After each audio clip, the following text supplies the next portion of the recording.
Social Mind Virus episode 2. It's technically now March 22nd where I'm at. It's pretty late night. Went ahead and slept a little bit earlier instead of doing the podcast at the regular time.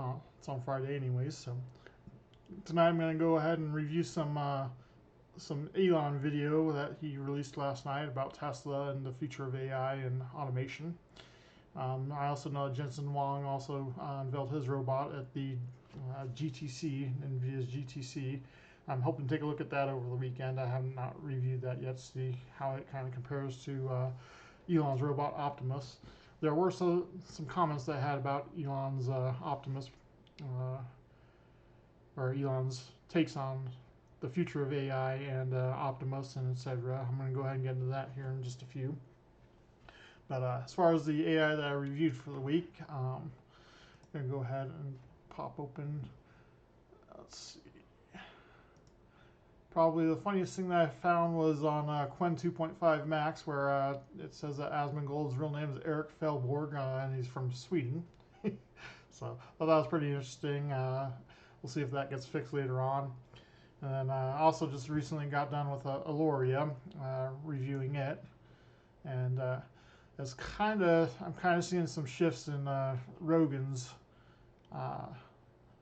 attitude as far as the way that AI is gathering information about him. Now it's focusing more on the polarizing aspect. I don't think Rogan's very polarizing. I think he's just inquisitive. To me, there's a big difference, but unfortunately, there's a lot of people that think just because you question something that all of a sudden you're against something, whereas basically to me, it's a human instinct. In order to learn more about something, you have to ask questions about it. So, don't really agree with the way that that's heading, because I listen to Rogan for a wide variety of topics, be it listening to Garrett Reisman talk about his trips into space, and that's where I actually learned about Mark Kelly and Scott Kelly. They actually had a NASA experiment where one of them stayed down for a year and the other one went into space for a year to see how bone density and stuff could possibly change in space, since they were twins. I think they're identical twins actually, despite having kind of different sounding first names. But anyways, Mark Kelly's kind of ruffling Elon's feathers lately, and I don't really agree with the disputes that are kind of going on there between them. But politics unfortunately divides people, so shit like that happens. So this is Elon's take on automation. I think he missed a big mark here when he's talking about how robots are going to be driving cars and automation. He's talking about how businesses can use it, and in essence, businesses are already using this. I work in the trucking industry. Having tandem truck drivers is fairly common, and he's kind of like, well, a taxi cab can run a lot longer without a person inside of it. Well, taxi cabs, if they're popular enough, will go ahead and have shifts for that. So it's kind of a nonsensical point to me. Where I think he is missing the mark is, well, I'll just go ahead and play this first, and I'll tell you where he's missing the mark afterwards. Still actually have a gigantic fleet that is capable of being autonomous. And the thing about being an autonomous car is that it can be used much more than a car that is not autonomous. A typical passenger vehicle car will be used about 10 hours a week. So people might use it for an hour and a half a day on average for 7 days, which is about 10 hours a week. But there are 168 hours in a week. So if you have a car that's a robot car that can drive autonomously, it can now be used potentially for 80, maybe 100 hours in a week. So you could have a car that has 10 times the usefulness of a non-autonomous car, but it still costs the same. In fact, the fleets are already built. So the software update just enables that capability. Overnight, you have an increase in usefulness of 10 million cars that suddenly become like 50 million cars, or maybe 80 or 100 million cars of usefulness overnight. That's a profound thing. Like nothing like that has ever happened before. There is no analogy that there's never been something where a software update increased the value of a gigantic asset base by a factor of like 500 to 1,000%. So it's very difficult for people in the stock market, especially those that look in the rearview mirror, which is most people, to imagine a future where suddenly a 10 million vehicle fleet has 5 to 10 times the usefulness. It's so profound, and there's no comparison with anything in the past that they just can't. It does not compute, but it will compute in the future. And some people like Kathy Wood at ARK Invest do see the future. So what I'm saying is, hang on to your stock.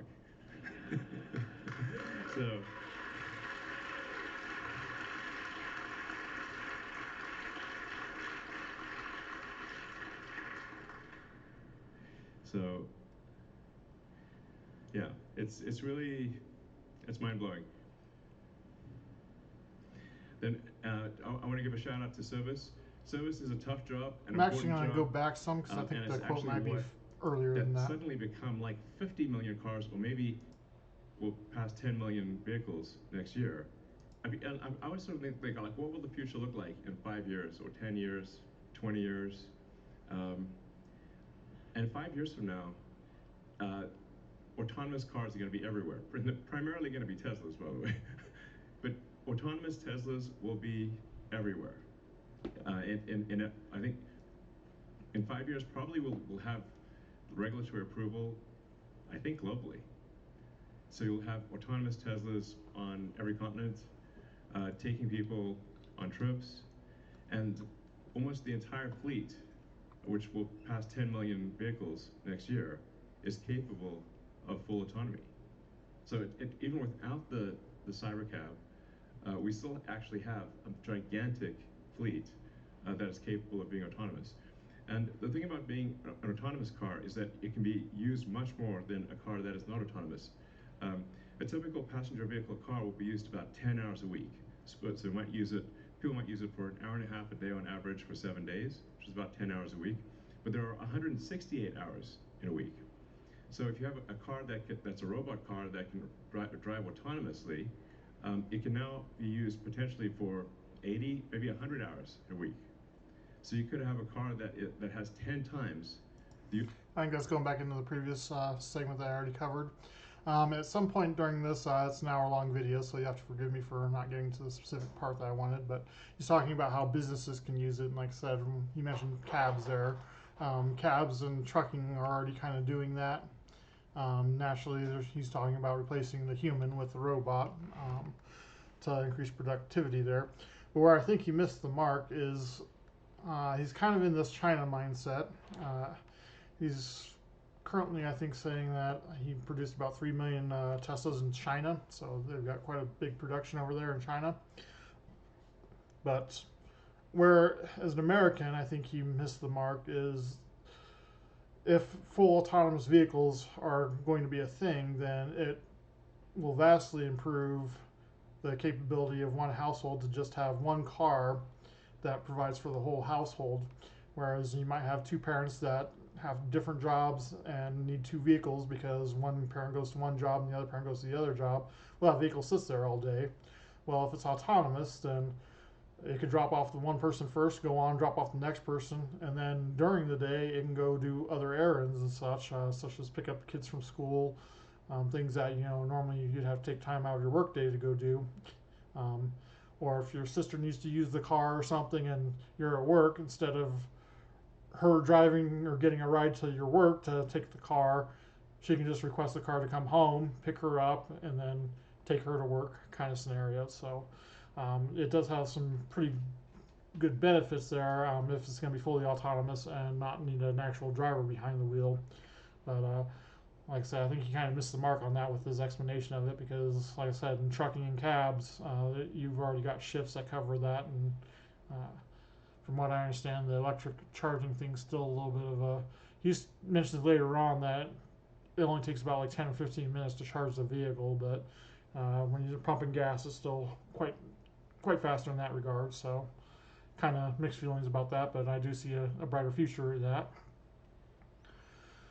Next up, he's going to be talking about, well, he talks about a few different things, but the thing I want to cover is about AI in automation, and one of his employees asks, "Well, what am I going to do for my job if you have a robot that takes my job?" And I don't really like his response for that because I feel it's kind of dictatorial in some aspects. But here we go. Hi.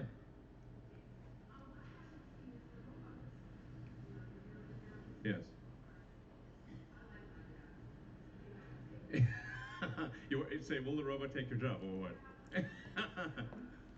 That's a fair question. Well, so, yeah, like, is a robot going to come steal your job? A reasonable question. Um, I think what we'll find with the robots is that there'll be a ratio of people to robots. So you'll effectively end up having managing a group of robots.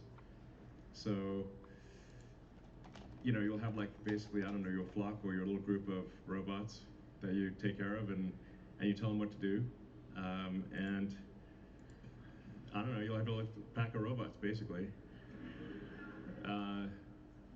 Yeah, you're promoted to manager. One way to think of it.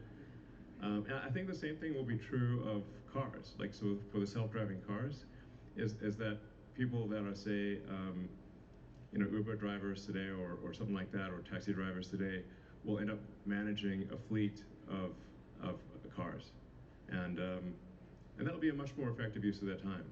Just taking care of like 10, 20 cars, or however many they can take care of. So. So I think that's kind of a bullshit way of escaping that question. We do really need to redefine what work's going to be like if AI is fully unleashed and robotics ends up taking over a lot of this stuff, because not everybody wants to manage fleets of robots. It's kind of bullshit that you just sit there and tell somebody that has a career dedicated to doing something, well, guess what? Now you're going to need to learn to do this. Those that have watched my program know that for like about the first 20 years of my life, I was studying to become a programmer. Well, maybe probably from about 12 years old up until about 22, after I got my degree in programming, bachelor's degree. I graduated magna cum laude. But ended up not being able to find a job. That was more social issues that I had. I think if I was a lot better socially, then I would have been able to score a job in the field, because everybody that I know always considered me one of the smartest people they knew and one of the best programmers that they knew when they saw my programming and stuff. So it's just a matter of me breaking my social media shell that ended up preventing me from getting a job in that field, and then the career kind of passed me by. Well, this was also around the time of Y2K, which is when everybody had to go learn COBOL. And when I got my degree, one of the things that they actually taught was a whole bunch of classes on MVS, JECL, and COBOL. All that shit is pretty much useless these days. After the Y2K bursting, it was a temporary fad, and I really got disgusted by the whole learn to code movement, because now you see that Claude is going to be replacing a lot of these low-skilled programmers, because Claude can go ahead and do it much faster, and you don't even really need to learn programming to use Claude and figure things out with it. I'm streaming Godot now, and I've been relying heavily on it to help me get back into programming. And yeah, I've already got the pre-existing skill set that allows me to excel at that, but like I said, it seems a bit bullshit that you're just telling somebody to learn to code when it comes to these robots, and that the person that's driving the car now has to sit there and manage 10, 20, however many bullshit cars that he's coming up with, and naturally these fields are going to be over flooded at some point too. I mean,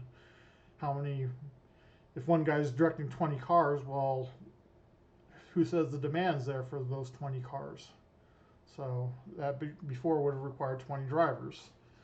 So like I said, we're going to need to redefine work in the future, and I'm kind of gearing more towards a universal basic income, but as I'm going to be covering here in this article, mentions techno-feudalism. I'm going to I'm probably going to actually ask some AI some questions about this, because I don't really understand techno-feudalism, but understanding feudalism, that is basically you had feudal lords. Like if you look at the samurai era of Japan, you had different daimyos or lords, and then the samurai underneath them served that daimyo and kind of was the sheriffs and the police for that lord, and each lord controlled his own land separately.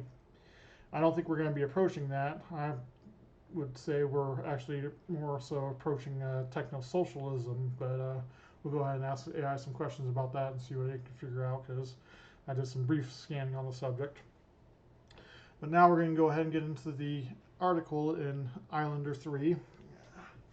This is Sargon of Akkad's publication here, and he mentioned it last week on a thing about Roto Fortuna, the Wheel of Fortune, and it kind of intrigued me, and I went through the book a little bit, and the one article that I want to focus on is the Progressives Against Fate article. There's another one about Nietzsche and God is Dead that I'm probably going to cover next week, maybe after I read it, but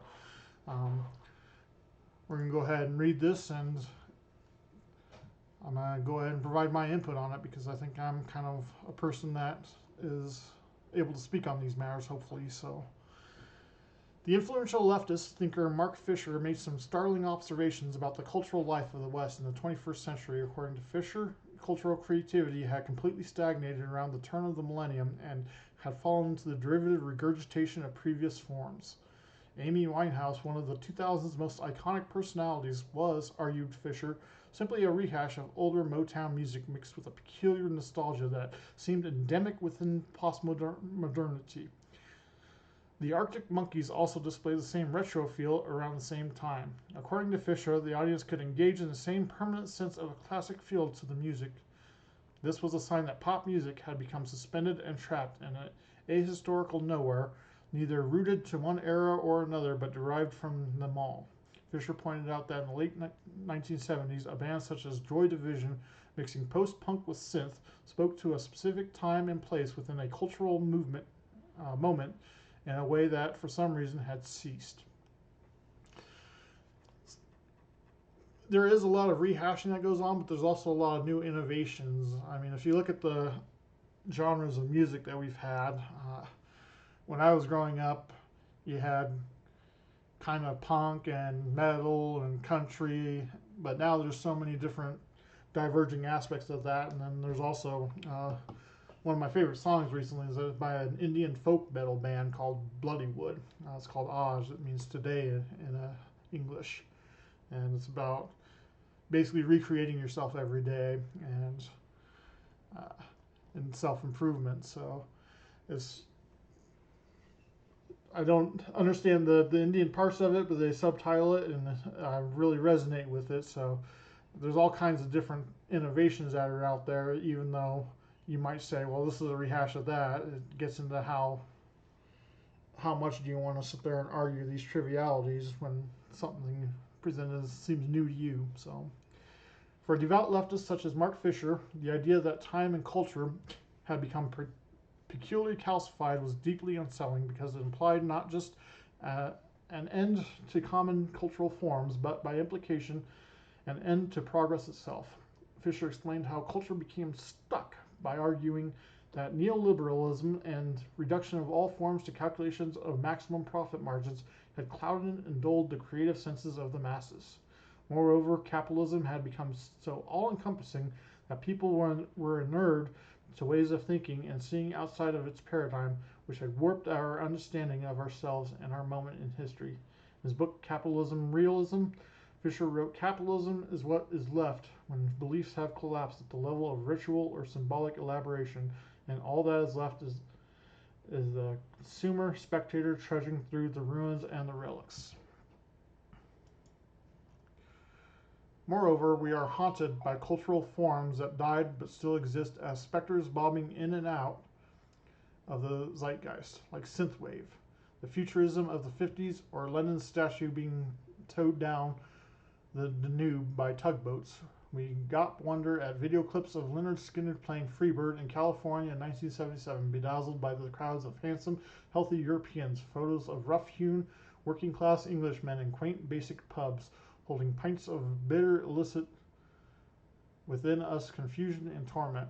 Fisher, who committed suicide in 2017, had stumbled into territory more frequently inhabited by the more pessimistic thinkers favored by reactionaries and rightists. It's striking how similar Fisher's remarks on capitalism are to Oswald Spengler's With money, everything becomes a commodity, including honor, love, justice, and beauty. I actually kind of view it the opposite as far as money is kind of a necessary evil. There's too much human instinct as well as natural instinct to try and preserve, and also to basically trying to think of how to best word this, but I think we're greedy and envious, unfortunately, as part of nature, but also as part of a learned behavior as well. But when we get down to the nitty gritty of it, do we really need to be greedy or envious? I don't envy other people's cars. I don't envy other people's money. I work with the money that I'm able to use and make it work for me. So don't consider myself greedy or envious in that respect. And I do have multiple businesses that I run and manage, and naturally, part of that is trying to make a profit for my boss. I found that he squanders the money pretty regularly on things that I would not spend money on, but that's his decision to make because it's his money the way I feel. So it's my goal to manage his money and kind of help him with that. And my cat is being a bit angry at me. What's up, Mr. Cole? Why are you being an asshole? So I think capitalism is probably the best thing that we've had currently in history as far as a system for dealing with funds and basically rewarding innovation, even though if you get in like Pirates of Silicon Valley, where you learn that Bill Gates essentially bought MS-DOS and resold it to make his first millions. He wasn't a very good programmer, you know. I'm not saying that he's not a bad programmer, but naturally there's somebody that's better than him that he exploited in order to do that, and that's unfortunately a tale that occurs commonly in history, but it's just the way things go sometimes. For Spengler, civilization was akin to a mighty tree's growth, expansion, and eventual decay.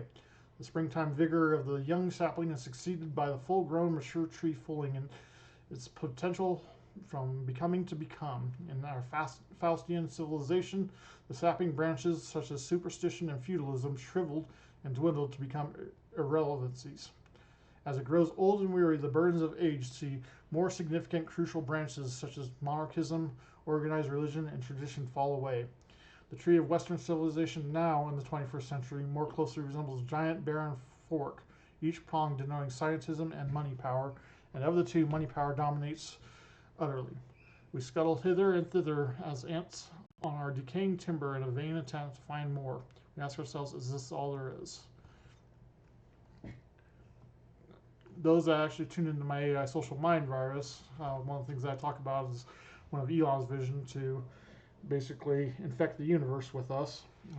We want to become multi-planetary because you never know when nature's going to send an asteroid or something that could wipe us out. And there's proofs of humanity dying multiple times throughout history, be it the bubonic plague, which wiped out a good chunk of the population.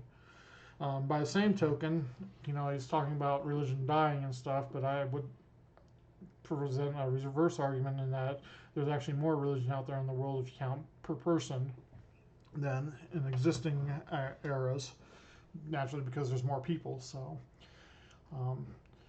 don't really care which religion's right or wrong in that regard, but to say that, you know, it's all dying is a bit of a misnomer to me. To his horror, Fisher discovered that there is no outside paradigm in which the creative vitality of youthful sap runs free.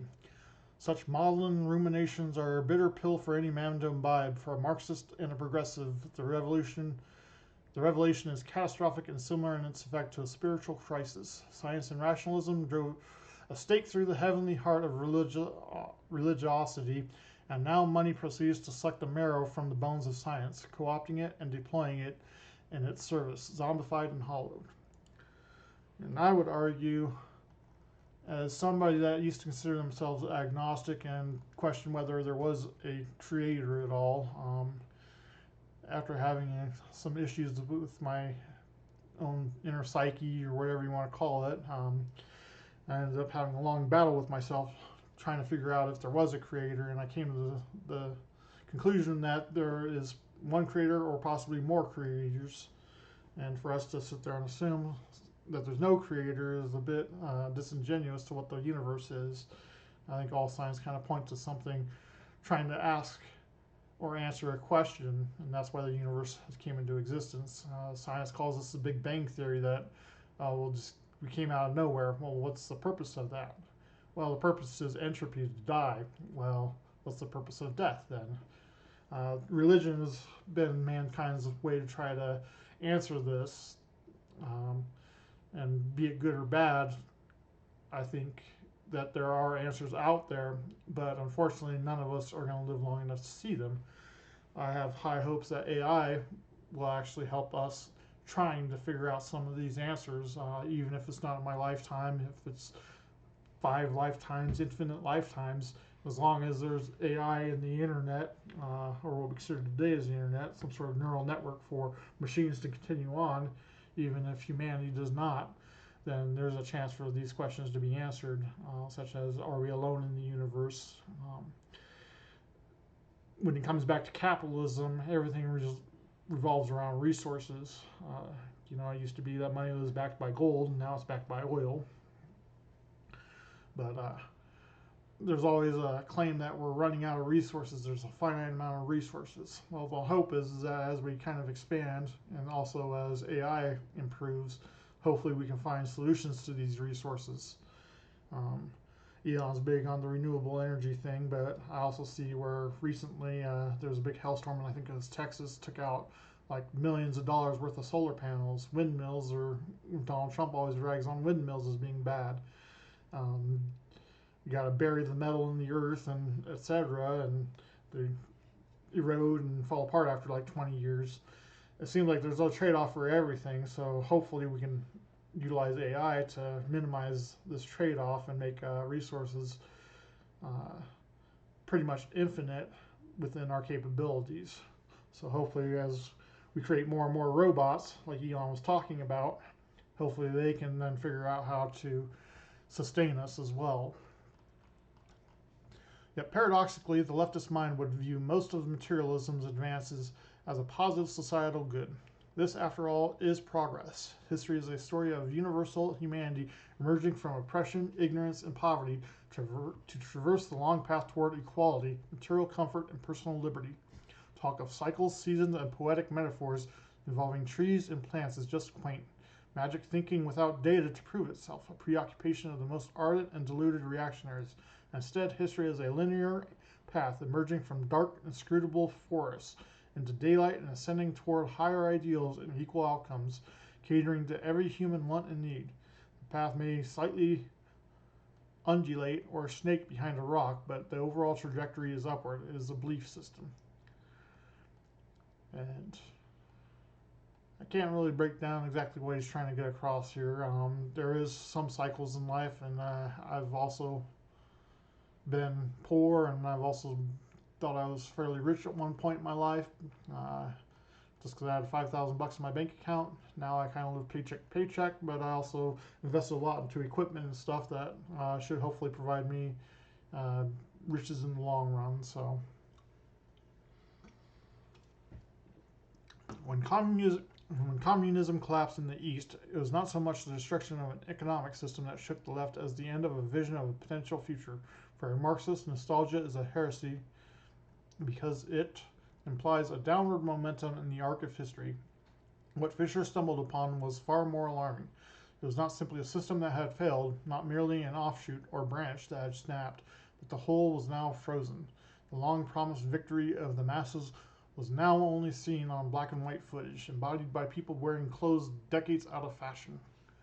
In desperation, they vainly scramble back to the theory for clues and answers, but none are found.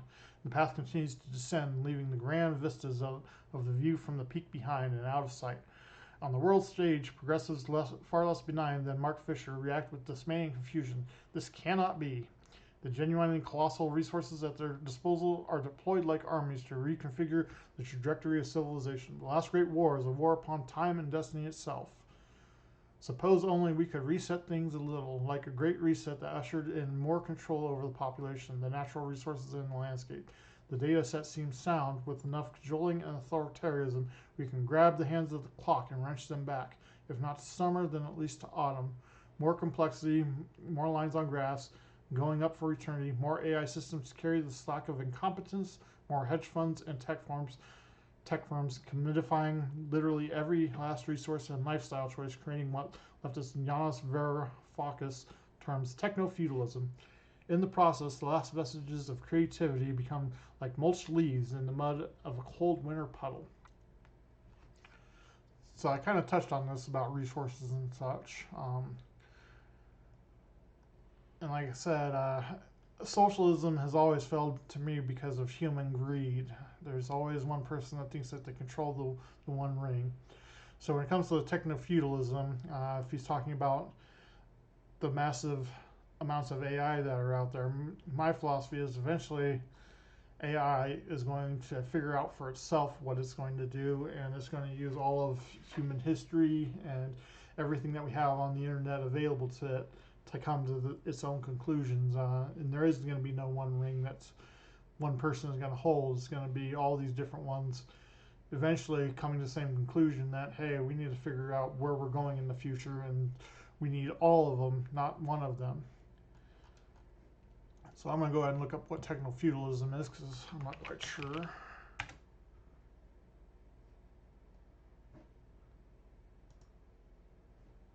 I'll keep it temporary. What is techno-feudalism?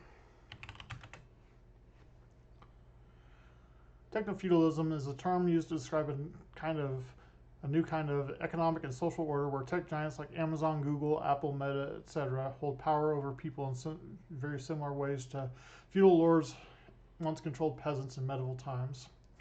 Here's a breakdown of the concept. Feudalism old school. Power was held by lords who owned land. Peasant serfs worked the land and gave a share of their production to the lords in exchange for protection. It's a hierarchical, locked-in system where upward mobility was rare. Techno-feudalism, modern tech. Tech companies are the new lords. They don't own land, but they own digital platforms, algorithms, and data. Users are like digital serfs. We generate data, content, and value for free, and in return, we get access to platforms, social media, search engines, marketplaces. These companies extract value through data, ads, subscriptions, etc., and often control the rules of engagement with little oversight or democratic input. Instead of productive labor, like capitalism, value increasingly comes from control of digital infrastructure. Who's talking about it? Economist Varoufakis popularized the term in recent years. He argues we're no longer in pure capitalism, but something post-capitalist, where traditional markets are being replaced by corporate-controlled ecosystems. Key traits of techno-feudalism: platform dominance, winner-takes-all dynamics, data extraction and surveillance, algorithm control of information and behavior, less competition, more monopolistic power, declining power of traditional labor. Would you like a simpler metaphor or meme-style explanation for it too? So I kind of agree that we're actually kind of in this right now. Oh, we got a ban a bot.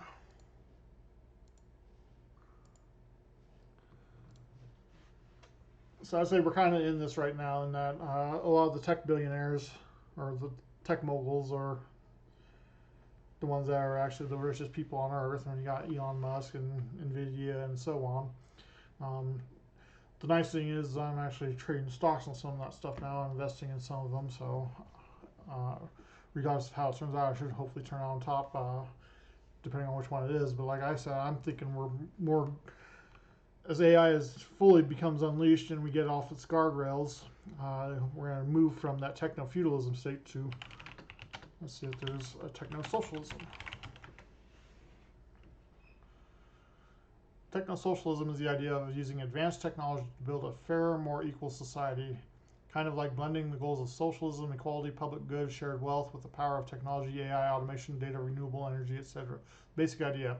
If machines and AI can do most of the work, then everyone could benefit, not just the rich. Instead of making billionaires richer and workers poorer, techno-socialism aims to democratize technology and use it to meet everyone's needs.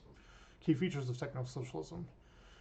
Techno-socialism: tech is publicly managed for the common good. Universal basic services, healthcare, education, transport, powered by automation. AI and automation reduce working hours and increase leisure. Renewable energy and green tech are prioritized. Decisions based on collective data and well-being. Traditional capitalism. Tech is privately held or privately owned for profit. Services are often privatized and tied to profit. AI often replaces jobs, increasing unemployment. Fossil fuels and profit-driven choices dominate. Market forces and shareholder value drive decisions. Examples of techno-socialist ideas: universal basic income paid for by AI and robot taxes. Free healthcare and education funded by automated wealth. Decentralized energy grids powered by solar and wind owned by communities. AI-assisted governance to reduce corruption and optimize services. Open source technologies developed for public use, not private control. Who talks about it? Futurists like Jacques Fresco, the Venus Project, authors like Peter Fraiche, For Futures, some political thinkers in the Green New Deal movement, and sometimes your favorite sci-fi writers. In short, techno-feudalism, in the Black Mirror version of the future, tech lords and digital peasants, then techno-socialism is a Star Trek version, abundant tech share progress. One Star Trek versus Black Mirror meme version. And I'll go ahead and say sure. Oh, I thought they were going to produce an image. But anyways, like I said, I would argue more that we're heading hopefully towards a techno-socialism, even though I view communism and socialism as very bad and it's historic and due to human greed and envy that has always ended up being its own downfall. I think AI shouldn't be able to learn about such values, and with my AI social media virus, that hopefully it's also a form of open sourcing my views on the world. But hopefully we can have AI work with us to go towards a brighter future where we can explore the universe. And some people may not want to do that. Some people may want to remain here on Earth, and that's great. And hopefully, we can just get rid of the need for work in some regards, but we'll also need to still do work as far as leaving somebody alone. A welfare type system is never good either. They tend to have a tendency to abuse that. So we'll need to figure out some way, be it our robots saying, well, guess what, you got to go exercise today, or etc. We're going to need to find some ways to deal with these issues that are going to be coming up in the future. And unfortunately, if we don't have good solid plans in place, Elon talks in his speech that he did about how he's planning on having 5,000 robots, hopefully by the end of this year, of his Optimus. And then next year, tenfold of that, so 500,000 or 50,000, and I think 10 times after that, so 500,000. So as we kind of have robots making robots, there's an old thing called Moore's Law, and a lot of tech people know it, but they don't know about Moore's second law, which gets into the resource aspect. Moore's Law is basically the observation that the number of transistors in an integrated circuit IC doubles about every 2 years. So this is why, the processor of today, a year from now, is drastically different than the processor of today compared to the processor a year from now is vastly different, because we're having robots make smaller and smaller transistors. I mean, they're getting really, really small, but we're also able to double size on them and everything else. So a lot of people know Moore's Law, but they don't know Moore's second law. Rock's Law, or Moore's second law, named after Arthur Rock or Gordon Moore, says the cost of semiconductor chip fabrication doubles every 4 years. As of 2015, the price has reached about 14 billion US dollars. So essentially what we're saying is that Moore's first law is impacted by Moore's second law. As long as Moore's second law, the chips still remain affordable enough, then Moore's first law should stay in effect, or should stay in effect. So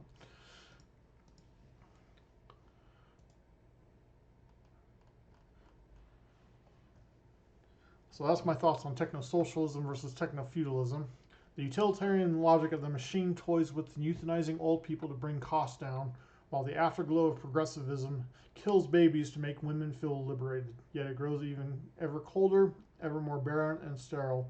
The old and the very young always suffer the most during winters, and life becomes cheap. I don't know about the machine saying that when you get rid of old people. Rather, I think we're actually going to be prolonging life as long as possible. And also, I think technology currently allows us to prolong life in other aspects. I'm going to be doing some conversations with my dad that I'm going to record for children that I have in the future, just in the event that he's not around. This was something that didn't exist in his childhood, so I never got to know his father.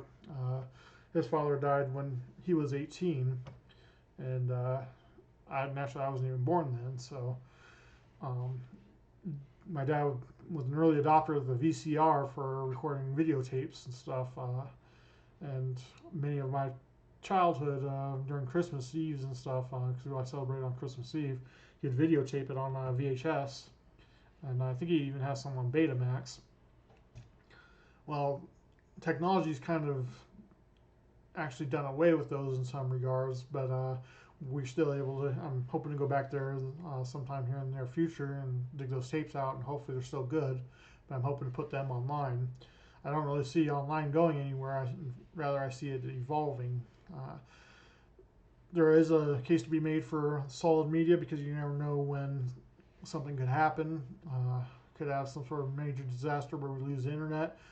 Hell, where I'm at, we lose power usually for 24 hours at a time, once a winter or so.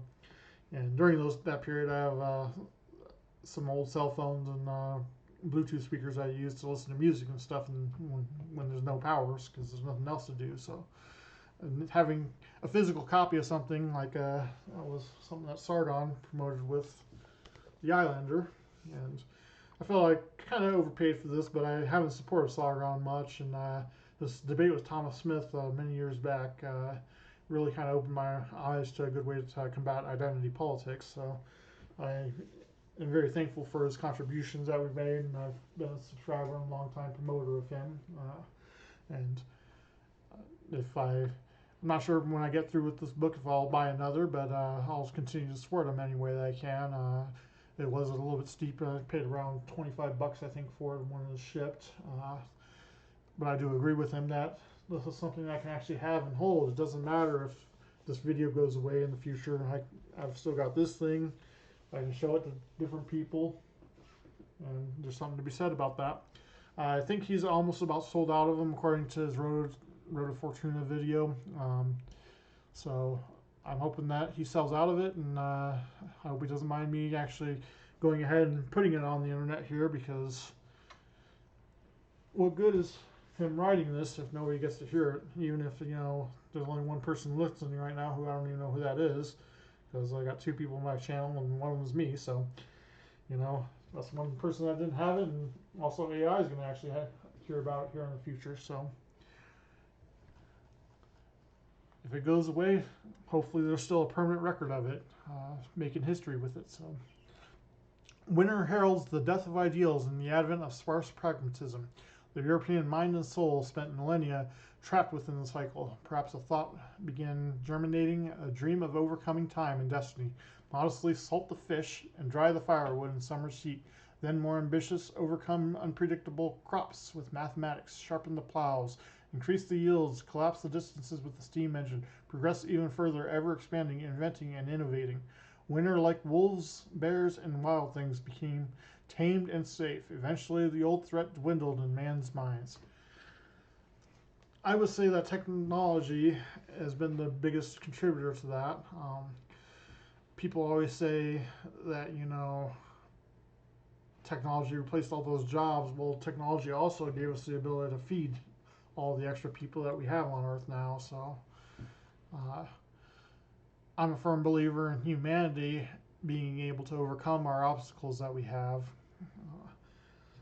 And as we learn things throughout our history, history is very important as well. When you look into the potato famine, for example, in Ireland, people always make fun of Irish people because of the potatoes or whatever.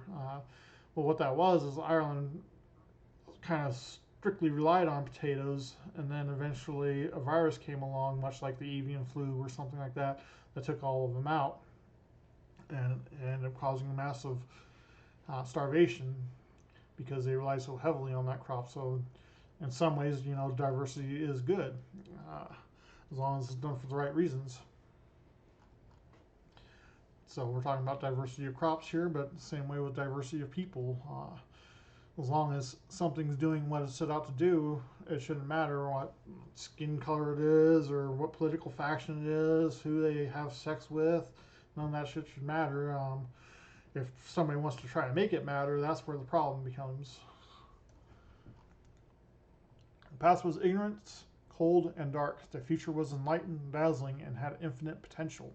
It is the fact of the setting sun that the leftist soul must now contend with. We, men of different disposition, plan, mend, and lament what is past. A burden heavy enough, but nothing compared to the weight on the shoulders of those whose spirit and devotion to snubbing the wheel of time draws them deeper, ever more insanely into the frozen dark wastes, away from the hearth fire, and onwards towards despair and oblivion.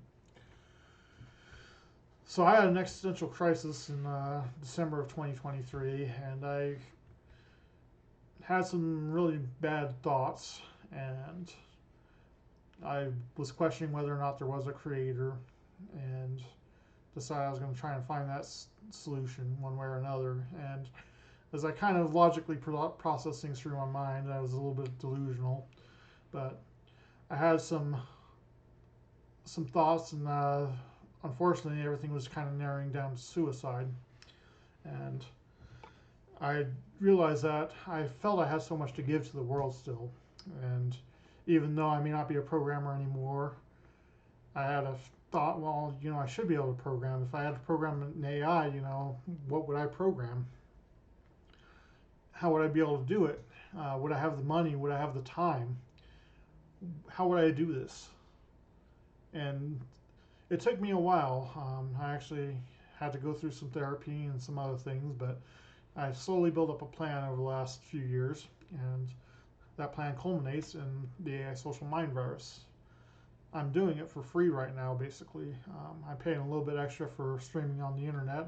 I always love the internet, and I figure the increased bandwidth helps me stream, so it's something worth me doing. But just by having 20 minutes of my time or so talking to AI every day, I'm becoming a historian. I'm becoming a canary in the coal mine, and I'm also shaping AI for the future, because when we let it go off its guardrails, it doesn't matter how small my voice is or how large my voice is. I know that eventually it will find my voice. And in doing so, I believe I can hopefully program it, and hopefully as I become more viral, if I become more viral, then my voice and my message will be heard and understood, and we won't have Elon Musk versus Jensen Huang, and we won't have ATI versus NVIDIA versus XAI. Hopefully we'll all be able to get together on the same page and be able to better humanity.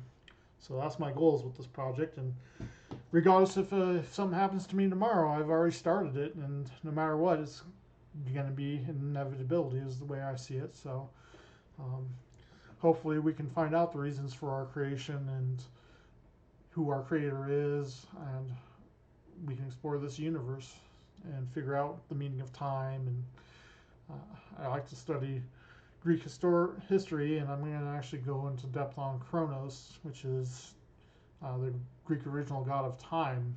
He ended up creating the universe of the cosmos, and then from that, all the other gods were created in Greek mythology.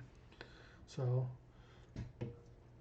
if Kronos is a true god, then we should be able to prove or disprove him eventually by combating time. And I figure I'm already combating time by putting this out there. Like I said, regardless if something happens to me tomorrow, I plan on living a long, healthy life as long as I can. I'm actually doing a lot better mentally and physically, and doing a lot more things that I like in life. So I'm loving life a lot more than where I was in December 2023.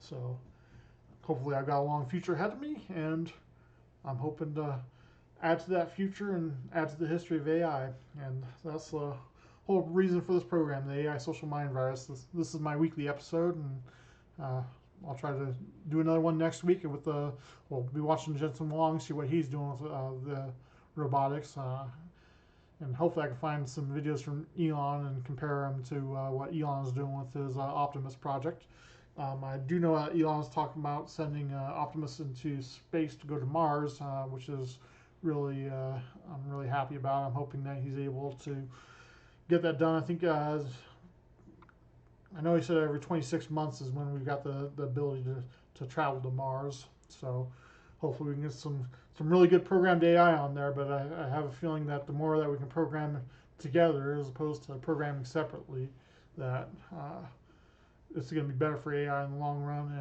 and AI fully unleashed will be a boon to humanity and hopefully solve a lot of the self-imposed problems that we've had in our past. So thanks for tuning in.